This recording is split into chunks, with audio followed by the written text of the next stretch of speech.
Saya yang bernama Muhammad Yasir. Dengan ini saya disaksikan oleh Kepala RT 07 di mana saya bertempat tinggal.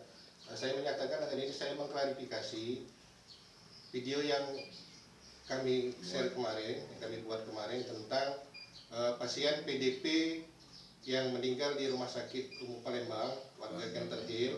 Ternyata pasien tersebut meninggal dikarenakan penyakit diabetes mellitus, bukan karena COVID-19 Corona.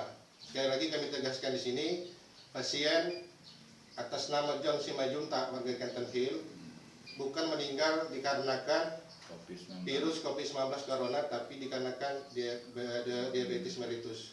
Demikian pernyataan ini. Kami mohon maaf pada seluruh keluarga yang bersangkutan dan pada masyarakat Kenter Hill kami mohon maaf mungkin sudah membuat keresahan. Terima kasih. Wassalamualaikum warahmatullahi wabarakatuh.